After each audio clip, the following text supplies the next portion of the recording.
तो hello friends, welcome back to my channel. और friend, आज के इस वीडियो सीरीज़ में हम लोग डिस्कस करने वाले हैं काफ़ी इंपॉर्टेंट टॉपिक जो कि आपके हायर इंजीनियर मैथमेटिक्स 1 में काफ़ी इंपॉर्टेंट रोल प्ले करता है और इससे रिलेटेड एक क्वेश्चन एग्जामिनेशन में ज़रूर आते हैं, जिसका नाम है बीटा गामा फंक्शन। आज के इस वीडियो सीरीज़ में बीटा गामा फंक्शन को हम डिस्कस करेंगे, उसके रिलेशन को जानेंगे और साथ ही साथ उससे रिलेटेड इंपॉर्टेंट क्वेश्चन को भी डिस्कस करने की कोशिश करेंगे। तो अभी आपके इंटरफेस पे दिख रहा है बीटा फंक्शन, तो हम बीटा फंक्शन को डिस्कस करेंगे कि आखिर बीटा फंक्शन होता क्या है, क्या उसका सिंबल होता है। तो स्टार्ट करते हैं हम लोग। सबसे पहले आपका कह रहा है कि the beta function is defined as beta, यानी ये आपका बी नहीं है, बी के जैसा ही है, लेकिन इसमें जो एक लाइनिंग होता है थोड़ा सा उसको बड़ा कर देना है आपको, डेट मीन्स वो बीटा का सिंबल हो गया। आपके कुछ दिए रहेंगे values, that means m comma n यहाँ पे माना गया है, डेट मीन्स इसका वैल्यू होगा इंटीग्रेशन ऑफ 0 to 1 x का power m-1 into 1 minus x का पावर n-1 dx। बेसिकली ये फॉर्मूला किसका है, आपका बीटा फंक्शन का ये फॉर्मूला हो गया इंटू, और यहाँ पे जो आपका m और n का वैल्यू क्या होगा वो हमेशा ही 0 से क्या होगा, बड़ा होगा, यानी इंक्रीज होगा। तो ये इक्वेशन आपका 1 हो गया। और उसके बाद नाउ कह रहा है कि putting x is equal to 1 minus y, यानी जब हम क्या करेंगे x के जगह पे 1 माइनस वाई पुट करेंगे इक्वेशन 1 में, हम पाएंगे beta m comma n equal to minus आपका पहले आ जाएगा इंटीग्रेशन ऑफ आपका जो लिमिट है वो इंटरचेंज हो जाएगा, यानी 0 to 1 1 to 0 होगा इंटू 1 माइनस वाई का पावर m-1 इंटू वाई का पावर n-1 dy।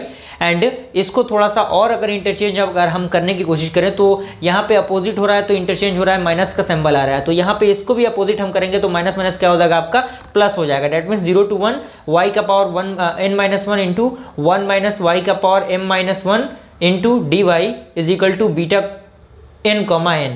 यानी इससे ये हमारा निकल रहा है कि बीटा m कॉमा n का जो वैल्यू होगा बीटा n कॉमा m के क्या होगा, इक्वल होगा, यानी ये दोनों अपोजिट जो वैल्यू होंगी दोनों क्या होंगी, सिमिलर होंगी। तो यहाँ पे ये इक्वेशन 2 हो गया। क्लियर। यहाँ पे मैंने लिखा है 10 beta m comma n is equal to beta n comma n। Clear. आप लोग प्रॉपर नोट्स बनाते चलिए, काफ़ी अच्छा है, काफ़ी बेहतरीन तरीके से प्रिपेयर करने की मैं पूरी कोशिश कर रहा हूं। तो प्रॉपर नोट्स आप बनाएंगे ताकि आपको एग्जामिनेशन में जाने से पहले उन चीज़ों का आप देख सकें। क्लियर।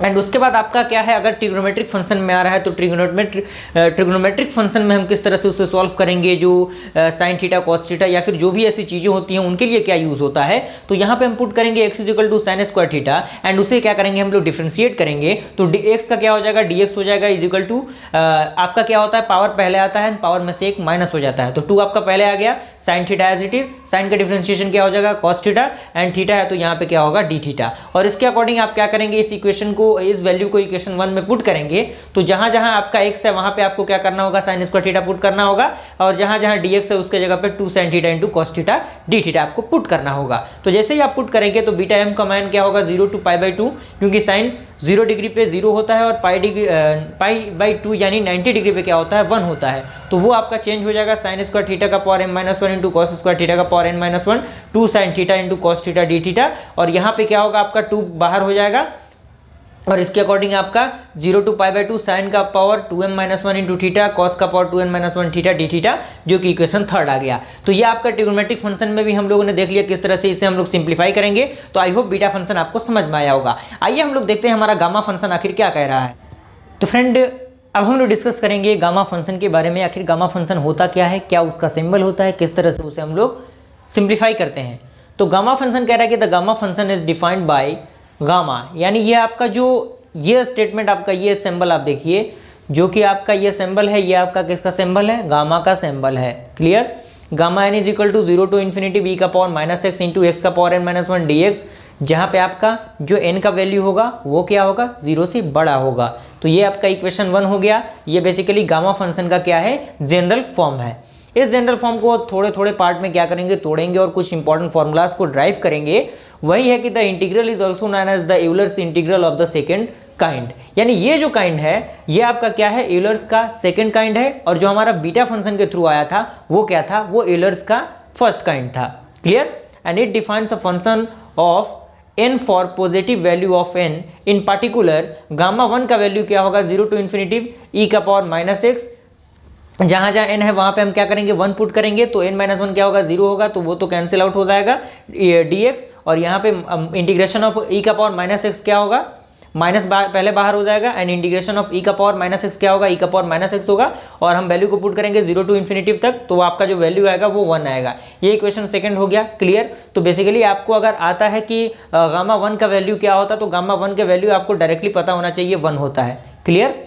एंड उसके बाद आपका आता है reduction formula for gamma n, यानी गामा एन के लिए हम रिडक्शन फार्मूला किस तरह से फाइंड आउट करते हैं। तो कह रहा है कि since gamma n plus 1 is equal to 0 to infinity e का power minus x into x का पावर एन डी एक्स, इसके थ्रू अगर हम इसको फाइंड आउट करेंगे तो माइनस एक्स का पावर एन इंटू ई का power minus x 0 to infinity plus n आपका बाहर हो जाएगा 0 टू इन्फिनिटी बी का power minus x into x का power n minus 1 D x, और इसके थ्रू आप इसे सिंप्लीफाई करेंगे तो गामा एन प्लस 1 का जो वैल्यू आएगा एन गामा एन आएगा, क्लियर, यानी एन गामा एन। तो तीन यहाँ से फॉर्मूला ड्राइव हुए, एक ये फॉर्मूला, दूसरा आपका गामा 1 का वैल्यू और तीसरा आपका गामा एन प्लस 1 का value n gamma n, clear. आइए देखते हैं हमारा अगला फॉर्मूला क्या होता है गामा फंक्शन के अंदर। तो फ्रेंड अब हमारा कुछ और इंपॉर्टेंट फॉर्मूलाज हैं जो कि गामा के अंदर, गामा फंक्शन के अंदर यूज होते हैं, काफ़ी इंटरेस्टिंग है, काफ़ी यूजफुल फार्मूलाज है जिसके अकॉर्डिंग क्वेश्चन काफ़ी आसान हो जाता है आपको फाइंड आउट करना।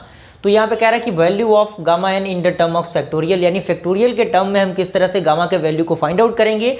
तो कह रहा है कि using statement gamma n plus 1 is equal to n gamma n successively we get, यानी हम इस फॉर्मूला के अकॉर्डिंग क्या गेट करेंगे अगर गामा 2 के वैल्यू को आपको फाइंड आउट करना है। तो 1 इंटू गामा 1, तो गामा 1 का वैल्यू आपको पता है क्या होता है, 1 होता है, तो क्या हो जाएगा 1 फैक्टोरियल होगा। और गामा 3 का वैल्यू क्या होगा 2 into gamma 2 is equal to 2 into 1 that means 2 factorial. And gamma 4 का वैल्यू क्या होगा 3 into 3 gamma and 3 into 2 factorial is equal to 3 factorial. इसी तरह ये टर्म क्या होगा, बढ़ता चला जाएगा।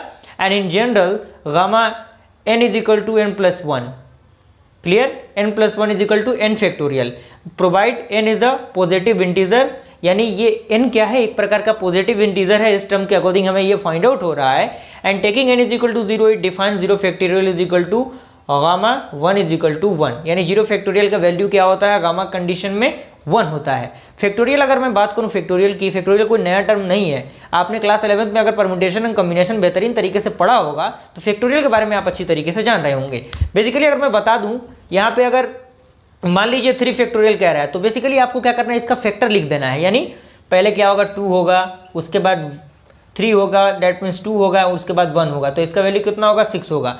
अगर यहाँ पे अगर 4 फैक्टोरियल होता तो क्या होता 4 होता, फिर 2 हो, फिर दैट मीन्स ये कितना आएगा 24, क्लियर। तो इसी तरह से फैक्टोरियल के वैल्यू को हम फाइंड आउट करेंगे। और उसके बाद आपको ये ब्रैकेट में एक टर्म दिख रहा होगा गामा 1/2 का वैल्यू पाई। तो आखिर ये पाई आता कैसे है, काफ़ी इंपॉर्टेंट है, काफ़ी इंटरेस्टिंग है और काफ़ी एग्जामिनेशन में ये क्वेश्चन पूछा जाता है। तो इस क्वेश्चन को आइए हम लोग प्रॉपर तरीके से डिज़ाइन करते हैं, डिस्कस करते हैं, क्लियर। और अभी तक अगर आपने चैनल को सब्सक्राइब नहीं किया है तो जल्द से जल्द चैनल को सब्सक्राइब कर लें ताकि ऐसे इन्फॉर्मेटिव वीडियो का नोटिफिकेशन आप तक पहुंचता रहे, क्लियर। आइए देखते हैं हम लोग गामा 1/2 के वैल्यू को हम किस तरह से फाइंड आउट करेंगे। तो फ्रेंड ये काफ़ी इंपॉर्टेंट और काफ़ी इंटरेस्टिंग क्वेश्चन है और बहुत एग्जामिनेशन में ये पूछा गया है। 7 नंबर का ये क्वेश्चन आता है यूनिवर्सिटीज़ के एग्जामिनेशन में। बेसिकली आपका कह रहा है कि हमें गामा 1/2 के वैल्यू को फाइंड आउट करना है। तो वी हैव द फॉर्मूला, आपको पता है 0 टू इन्फिनिटी ई का power minus x into x का पावर n माइनस 1 होता है। तो बेसिकली इस फॉर्मूला को हम अप्लाई करेंगे तो एक्स का पावर माइनस 1/2 dx आएगा और पुट करेंगे हम क्या, एक्स के जगह पे वाई स्क्वायर एंड इसको डिफ्रेंशिएट करेंगे dx is equal to 2y dy। इसके अकॉर्डिंग हम क्या करेंगे, dx के जगह पे इस वैल्यू को पुट करेंगे और x के जगह पे y square, that means e का power minus y square and dy and which is also क्या होगा आपका 2 इंटू क्या होगा, यहाँ पे 2 आपका बाहर हो गया, क्लियर। यहाँ से आपको समझ में आ रहा होगा 2 यहाँ पे बाहर हो गया इस प्रॉपर्टी को यूज करके, क्लियर। 0 टू इन्फिनिटी बी का power minus x square dx and यहाँ से आपको क्या करना होगा, जैसे ही आप इसको स्क्वायर करते हैं तो डबल इंटीग्रेशन आएगा तो उसका वैल्यू क्या होगा, यहाँ 2 multiply that means 4, 0 to infinity e का power minus x square plus y square dx dy और यहाँ पे 4 आपको पता है कि जो आपका वैल्यू आएगा वो क्या आएगा 0 से π/2 के बीच में आएगा 90 डिग्री के कंडीशन में एंड 0 टू इन्फिनिटी बी का पावर माइनस आर स्क्वायर